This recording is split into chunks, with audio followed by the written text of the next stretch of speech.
करीब 18 साल पुरानी यह बात है। एक बेटा अपने पिता के पास जाता है और जाकर कहता है कि पिताजी, जो घर का कारोबार है वह उसके समझ में नहीं आता है, इसलिए आप ज़मीन का बंटवारा कर दीजिए और जब ज़मीन का बंटवारा हो जाएगा तो वह अपना कारोबार अलग करना चाहेगा और आपसे बिल्कुल अलग। जैसा ही पिता यह बात सुनता है, पिता को बहुत तेज़ का गुस्सा आ जाता है। पिता सोचने पर मजबूर हो जाता है। वह कहता है कि मेरे रहते हुए ज़मीन का बिल्कुल भी किसी भी कीमत पर बंटवारा नहीं हो सकता, इसलिए जो काम घर में चल रहा है तुम्हें वही काम करना होगा। बेटा बार बार रिक्वेस्ट करता है कि लेकिन पिता साफ साफ इनकार कर देते हैं। कुछ वक्त बीत जाता है।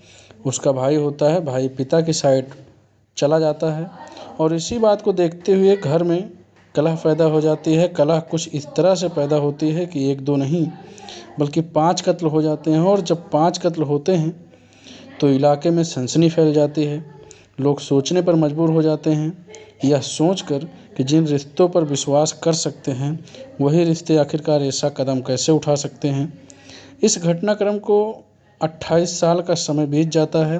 28 साल बाद फिर एक बार फिर से इतिहास अपने आप को दोहराता है और एक के बाद एक 5 कत्ल हो जाते हैं। उन 5 कत्ल की गूंज सोशल मीडिया पर, टीवी के या अखबार के माध्यम से जब लोगों को पता चलती है तो लोगों को यकीन नहीं हो रहा था कि आखिरकार यह कैसा हो सकता है।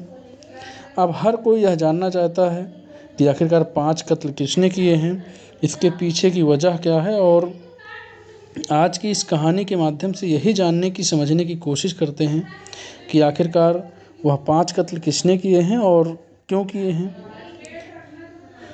आज की जो सच्ची घटना है मैं आपको जो सुनाने जा रहा हूँ, यह सच्ची घटना उत्तर प्रदेश का एक शहर है बनारस, और बनारस का ही एक थाना लगता है, भेलेपुर थाना क्षेत्र का एक इलाका है भदैनी। दरअसल भदैनी में एक पावर हाउस है और पावर हाउस के ठीक सामने से गली जा रही है। गली जैसे बाहर निकलती है उसके बाद 5 मंजिला एक आलीशान बिल्डिंग है, जो बहुत बड़ी बिल्डिंग है, जिसमें लगभग 40 से ज़्यादा किराएदार भी रहते हैं। इसी घर में जो नीचे वाला फ्लोर होता है वहाँ पर एक नौकरानी काम करने के लिए आती है। नौकरानी जिसका नाम रीता देवी होता है। रीता देवी 5 नवंबर 2024 की सुबह 11 बजे के आसपास रोज़ मरना की तरह दरवाज़ा खटखटाने की कोशिश करती है। बेल बजाती है, कोई रिस्पॉन्स नहीं आता है तो थोड़ा इंतज़ार करती है। हो सकता है कि कोई बाथरूम में हो, कहीं बिजी हो, इसलिए इंतज़ार करती है। तो फिर कोई भी रिस्पॉन्स नहीं आता है। रीता देवी ने उस दरवाजे को जैसे ही ज़ोर से धक्का देने की कोशिश की तो धक्का देने पर दरवाज़ा खुल जाता है और वो अपनी आँखों से जो दृश्य देख रही थी, नज़ारा देख रही थी, उसे देखकर उसकी चीख निकल जाती है। दरअसल जो घर की मालकिन है, जो इस पूरी बिल्डिंग की मालकिन है, जिनका नाम नीतू, जिनकी उम्र लगभग 45 साल के आसपास होती है, वह सामने फर्श पर पड़ी हुई है और वो खून से लथपथ है। आखिरकार इस दृश्य को देखकर किसी की भी आंखें खुली की खुली रह जाएंगी, फट जाएंगी। बात ज़ोर ज़ोर से चीखती है, चिल्लाती है। उस बिल्डिंग में जितने भी किराएदार रहते हैं वो दौड़ते हुए चीख की तरफ आते हैं और जाकर ये देखते हैं कि वाकई दृश्य है वो बहुत ही भयानक था। अब इसके बाद जिस घर के 3 बच्चे होते हैं, जो सबसे बड़ा वाला बेटा होता है जिसकी उम्र लगभग 24 साल के आसपास की होती है, उनका नाम नमनेद उर्फ नमन होता है। वह एक कमरे के अंदर उसकी लाश पड़ी हुई थी, वह अभी फर्श पर पड़ा हुआ था। साथ ही एक और बेटी होती है जिनकी उम्र लगभग 17 साल के आसपास होती है, नाम गौरंगी होता है और वह घर के कोने में पड़ी हुई थी। उनकी लाश में वो खून से नहाई हुई थी। छोटा बेटा होता है जिनकी उम्र 15 साल के आसपास होती है, उनका नाम शुभेंद्र होता है। वह बाथरूम के पास ऐसा लग रहा था उस दृश्य को देखकर जैसे उसने अपनी जान बचाने की कोशिश की थी और हत्यारों ने उसको भागते हुए मारा। उसके शरीर को कुछ हिस्से पर भी चोट लगी हुई थी और यह बात जो किराएदार हैं, आसपास के लोग हैं, इस घटना की जानकारी पुलिस को देते हैं और police commissioner Mohit Agarwal, DM S Rajalingam, DCP Gaurav Baswal, DCP Neetu Kadian, SP Dhananjay Kumar Mishra, ACP Kotwali Ishan Soni, साथ ही भेलीपुर, लंका, रामनगर, सिंगारा इस भारी पुलिस फोर्स पहुंच जाती है। फौरन से टीम आती है, डॉग स्क्वाड आता है। एक ही घर के अंदर 4 कत्ल जो हुए थे, किसने किए थे और क्यों किए थे, इस बात की जब जानकारी जुटाने की कोशिश की जाती है तो जो घर का एक मुखिया होता है जिनका नाम राजेंद्र गुप्ता होता है, उम्र लगभग 55 साल के आसपास होती है। अब उनके घर के बारे में पूछा जाता है कि वह कहाँ हैं। आसपास के लोग कहते हैं कि पति पत्नी में विवाद रहता है, तो हो सकता है कि राजेंद्र गुप्ता ने इनकी हत्या की हो।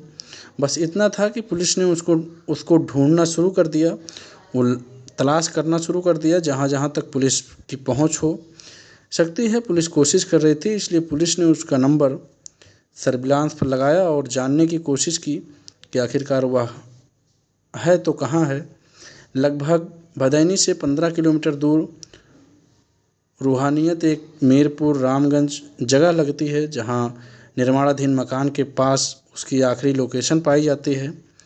पुलिस 5 नवंबर 2024 को दौड़ते हुए जैसे ही था मौके पर पहुंचती है। जाकर देखती है 2 बजे के आसपास का वाकया था। वो अपने 4 पाई पर जो मच्छरदानी लगाई हुई थी उसमें अर्धनग्न अवस्था में पड़ा हुआ था, और जैसे ही मच्छरदानी हटाई जाती है तो पता चलता है कि उसकी भी तो गोली मारकर किसी ने हत्या कर दी थी। एक नहीं, 2 नहीं, बल्कि गोली एक सीने में मारी थी, दूसरी गोली कनपटे में मारी थी। अब घर वाले तो सोचने पर मजबूर थे, पूरा शहर सोचने पर मजबूर हो जाता है कि आखिरकार जिस पर शक कर रहे थे उसकी भी हत्या की गई है। एक नहीं, 2 नहीं, बल्कि 5 कत्ल हो चुके थे। 2 बेटे, 1 बेटी, पत्नी और इनका खुद का। 5 कत्ल के पीछे कौन है? पुलिस इस घटनाक्रम के बारे में जो जानने की कोशिश कर रही थी, और जब मीडिया में रिपोर्ट आती है तो पता चलता है कि राजेंद्र गुप्ता को गली गोली मारी गई है, पत्नी को 2 गोली मारी है, बेटे को 2-3 गोली मारी है, छोटे बेटों को 2 गोली मारी है और बेटी को भी 2 गोली मारी है। 32 बोर के उस हथियार से गोली मारी है। बताया जाता है कि एक ही हथियार है। आखिरकार जब आसपास के लोगों से पूछा जाता है तो कहते हैं कि पटाखों के शोर में पता ही नहीं चला कि गोली कब चली, किसने चलाई और कैसे चलाई, जबकि उस जगह पर 40 से ज़्यादा किराएदार रहते हैं, और किराएदार का मतलब है 40 परिवार रहते हैं। किसी ने उन गोलियों की आवाज़ को समझा ही नहीं कि आखिरकार गोली इस बिल्डिंग के सबसे नीचे वाले फ्लोर से आ रही है। जो मालिक मालकिन है उनको, उसके बच्चों को मार दिया गया है। दरअसल जब मीडिया ने रिपोर्ट आनी शुरू हुई तो कहानी निकल कर आती है। पन्ना साहब जो इस इलाके में रहते हैं, वो रिक्शे का कारोबार किया करते थे, और रिक्शे के कारोबार करने के बाद उनके एक बेटा होता है जिनका नाम लक्ष्मी नारायण होता है। पहले तो वह अपने रिक्शे किराया पर दिया करते थे। लगभग 200 से ज़्यादा रिक्शे हुआ करते थे जिसे आदमी खींच के ले जाया करते थे। अब तो ई-रिक्शा चलाते हैं। लक्ष्मी नारायण ने अपने इस पिता की जिम्मेदारी संभाली। जब वो पिता ख़त्म हो जाते हैं तो उनको 3 बेटे होते हैं। नारायण को एक बेटे का नाम राजा होता है, दूसरे का नाम राजेंद्र गुप्ता होता है और तीसरे का नाम कृष्णा होता है। दरअसल यह बिजनेस वगैरह चल ही रहा था कि जब बच्चे बड़े होते हैं और राजेंद्र गुप्ता एक दिन अपने पिता से कहते हैं कि लक्ष्मी नारायण से कि पिताजी को, जो आप कारोबार करते हैं रिक्शे वाला, यह मेरी समझ से परे है या मेरी समझ से बाहर है। आप ज़मीन का बंटवारा कर दीजिए और मैं अलग होना चाहता हूँ। दरअसल 3 भाइयों में जो सबसे बड़ा वाला जो भाई होता है राजा, वो मानसिक रूप से बीमार था। 2 भाई बिल्कुल स्वस्थ थे, ठीक थे। एक नाम राजेंद्र गुप्ता, दूसरे का नाम कृष्णा, और यह बिजनेस व्यापार को अलग करने की बात कर रहा था। तो पिता ने साफ साफ मना कर दिया था कि जब तक मैं ज़िंदा हूँ तब तक बंटवारा नहीं होगा, इसलिए तुम इसी काम में अगर हाथ बढ़ाना चाहते हो तो ठीक है, बाकी जो कुछ करना चाहते हो अलग कर सकते हो। अब जब यह बात थी तो लक्ष्मी नारायण के इस फैसले में कृष्णा साथ दे रहा था। राजेंद्र गुप्ता अलग पड़ जाता है। पिता के इस मना करने पर मेरे को बहुत ज़्यादा गुस्सा आता है। भाई जब पिता के साथ चला जाता है तो वह गुस्से में ज़्यादा आ जाता है। मीडिया रिपोर्ट में कहता कि 28 साल पहले कृष्णा और उसकी पत्नी जब सोए हुए थे तो उसने जाकर हत्या करवा दी। अब हत्या शूटर से कराए, खुद की मिला के वो हत्या हो जाती है। अपना ही भाई, अपनी ही भाभी, और जो मार डालता है, मारने के बाद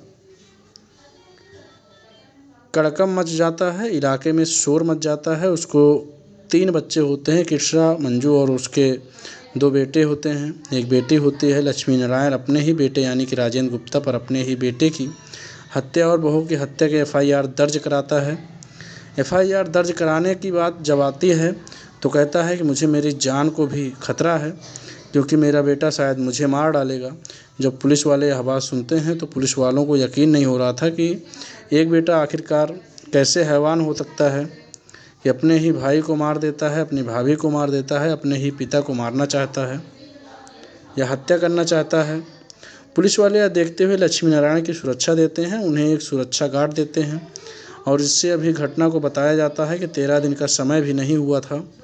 जो भाई अभी 13वीं भी नहीं हुई थी कि दिन दहाड़े पिता की भी हत्या हो जाती है। लक्ष्मी नारायण के साथ ही जो उनका सुरक्षा गार्ड जो सामने आता है उसको भी उसकी हत्या कर दी जाती है, जिसके घर में एक शराब का कारोबार हुआ करता था। वहाँ पर बैठकर एक व्यक्ति शराब पी रहा था। बताया जाता है कि एक गोली एक आम आदमी को भी लग जाती है, यानी कि पहले भाई, फिर भाभी, फिर एक पिता, सुरक्षाकर्मी, साथ ही एक आम आदमी, या 5 लोग बारी बारी से थोड़ी से दिन के अंतराल में मारे जाते हैं। पहले मामले की पैरवी करने के लिए लक्ष्मी नारायण सामने आते हैं जब बेटे की हत्या होती है, और जब पति की हत्या होती है तो उनकी पत्नी शारदा देवी यानी कि राजेंद्र की माँ सामने आती है और अपने ही बेटे के खिलाफ हत्या की धाराओं में FIR दर्ज करा देती है।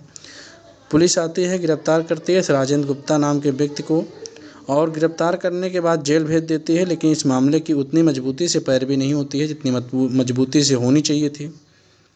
इसलिए शारदा देवी थाने वगैरह या फिर से कोर्ट कचहरी थे वहाँ के चक्कर लगा नहीं पाते, और 2-3 साल का समय बीत जाता है। 2003 में बताया जाता है कि वह जेल से छूट जाता है। इसमें एक दूसरा पहलू भी बताया जाता है कि वह अपनी माँ को कुछ इस तरह से पाठ पढ़ाता है कि रिक्वेस्ट कर लेता है कि, और माँ शारदा इतनी मजबूती से वह अपने बेटे के खिलाफ पैरवी नहीं कर पाती हैं। अब वो जेल से छूट कर आता है तो इसी बीच में यानी कि साल 1995 में उसने शादी की थी, जिसकी कलकत्ता की रहने वाली लड़की होती है। उसको 2 बेटियां पैदा होती हैं, लेकिन पति के इस कुकृत्य को देखकर वो परेशान हो जाती है और परेशान होकर अपने मायके चली जाती है, और वो अपने मायके में जाकर रहना सहना शुरू कर देती है। 2003 में जब राजेंद्र गुप्ता जेल से छूट कर आता है, अपने ही घर के ठीक सामने एक लड़की रहती थी जिनका नाम नीतू होता है। नीतू ब्राह्मण परिवार से बिलोंग करती हैं और यह अपने नाम के पीछे सरनेम गुप्ता लगाया करते थे। दोनों आपस में एक दूसरे को प्यार कर बैठते हैं और दोनों शादी कर लेते हैं। यह बात जब नीतू के परिवार वालों को पता चलती है तो नीतू का परिवार इस इलाके को छोड़कर हमेशा के लिए बिल्कुल अलग चला जाता है, और राजेंद्र गुप्ता जो होता है वह नीतू से शादी कर लेता है। उसको फिर 3 बच्चे पैदा होते हैं। इनमें एक लड़की होती है, 2 लड़के होते हैं, और वक्त का पहिया ऐसे ही आगे बढ़ने लगता है। जो उसका भाई था कृष्णा, उसकी भाभी भी थी मंजू, उनको भी 3 बच्चे होते हैं। एक बच्चे का नाम जुगनू प्रशांत होता है, दूसरे का नाम विक्की होता है और तीसरे का नाम डॉली होता है। यानी कि 2 बेटे और 1 बेटी होती है। इसकी परवरिश की जिम्मेदारी शारदा देवी के पास आ जाती है। शारदा देवी उनकी परवरिश करती है, लेकिन कुछ वक्त बीतने के बाद दोनों जो लड़के होते हैं वो बेंगलोर चले जाते हैं, और जो डॉली होती है उसकी शादी कर दी जाती है। इस व्यक्ति का यानी कि राजेंद्र गुप्ता का जो कारोबार था लगातार बढ़ता चला जा रहा था। वो बिल्डिंग पर बिल्डिंग खरीदता था और नई बिल्डिंग बनाता था, और उसके बाद फिर वहाँ पर बहुत सारे किराएदार रहते थे। बताया जाता है कि किराए से और साथ ही शराब के कारोबार से लगभग 5 लाख प्रतिमाह के हिसाब से उसको आमदनी होती है। पैसे की उसके पास कोई कमी नहीं थी। वह समाज सेवा भी करता था, किसी राजनीतिक पार्टी से भी जुड़ा था, लेकिन 5 नवंबर 2024 को जिस तरह से अचानक एक के बाद एक 5 हत्याएं हो जाती हैं, उन हत्याओं से पूरे इलाके में सनसनी फैल जाती है और मीडिया रिपोर्ट जब सामने आती है कि 28 साल पहले भी हत्याकांड को अंजाम दिया गया था, तब याद आता है कि कृष्णा और उनकी पत्नी मंजू के जो बच्चे होते हैं, हालांकि बेटी की शादी दिल्ली में हो जाती है, बेटे बेंगलुरु में रहने लगते हैं, वह ज़्यादातर वहीं रहते हैं। लेकिन जब दीपावली पर उनका लड़का दिखाई देता है तो पुलिस उसे भी गिरफ्तार करती है। साथ ही 5 और अन्य लोगों को गिरफ्तार किया जाता है और यह बताया जाता है कि 28 साल पहले जो हत्याकांड हुआ था, उस हत्याकांड से इस हत्याकांड को जोड़कर देखा जा रहा है। हालांकि पुलिस अभी किसी ठोस नतीजे पर नहीं पहुंची है। 6 नवंबर 2024 है।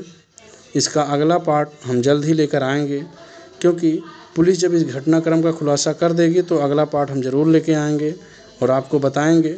लेकिन गोपनीय सूत्रों के माध्यम से पता चला है, कहते हैं कि भतीजे ने ही अपने माँ बाप का बदला लिया है और अपने दादा का बदला लिया है।